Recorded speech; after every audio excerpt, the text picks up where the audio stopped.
Good morning everyone, especially to our coach Jude Martinez. My name is Christian Bandojo. My topic is the factors affecting the child development. Based on what I research, from the moment our babies are born, we marvel at every sight of them. We document in our memories and on cameras if we're lucky.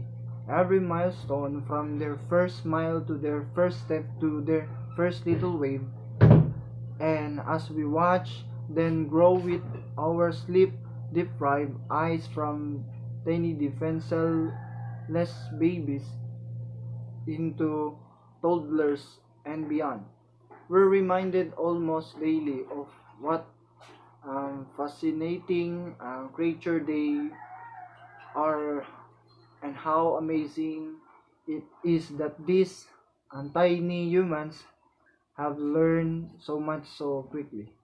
Child development. Firstly, what do we mean when we talk about child development?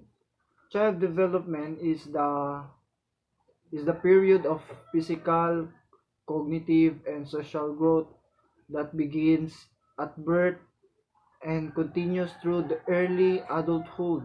For more, this read our blog for posts on child development. According to the Center on the Developing Child, Harvard University, our genes contain instructions that tell our bodies how to work, but the chemical signature of our environment can authorize or prevent those instructions from being carried out. What are protective factors in child development? They have five protective factors are that foundation of strengthening families approach.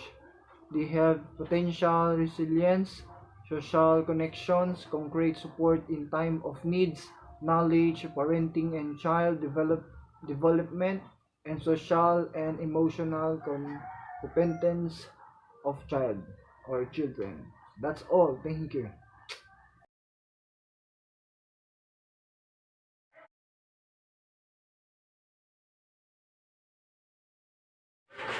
Heredity refers to the genetic heritage passed down by our biological parents.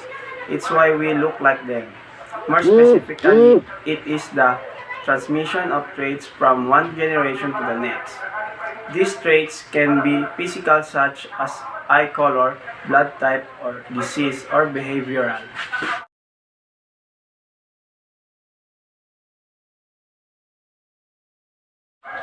Environment can be defined as a sum total of all the living, non-living elements and their effect that influence human life. While all living or biotic elements are animals, plants, forests, fisheries, and birds, non-living or abiotic elements include water, land, sunlight, rocks, and air.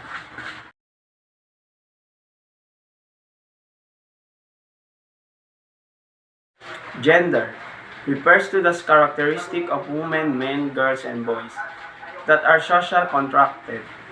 These include norms, behaviors, and rules associated with being a woman, man, girl, or boy, as well as relationship with each other. As a social construct, gender varies from society to society and can change over time.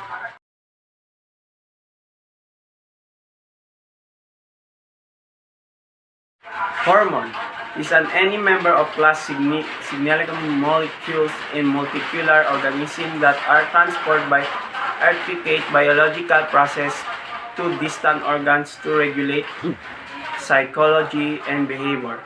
Hormones are required for the correct development of animal, plants, and fungi.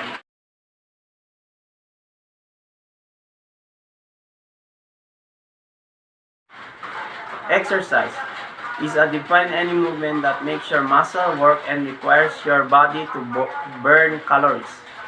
There are many types of physical activity, including swimming, running, jogging, walking, and dancing.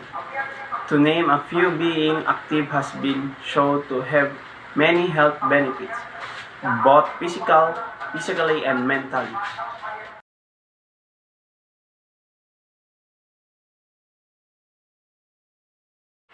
Nutrition is the biochemical and psychological process by which an organism uses food to support its life.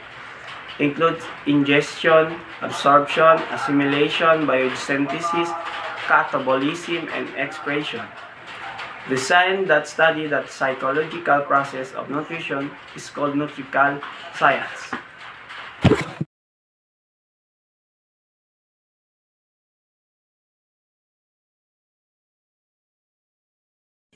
Factor affecting development: environmental, economic, social, and political.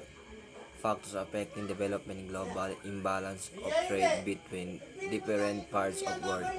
Environmental factor affecting development: the impact of natural hazard. Family is almost certainly the most important factor in child development.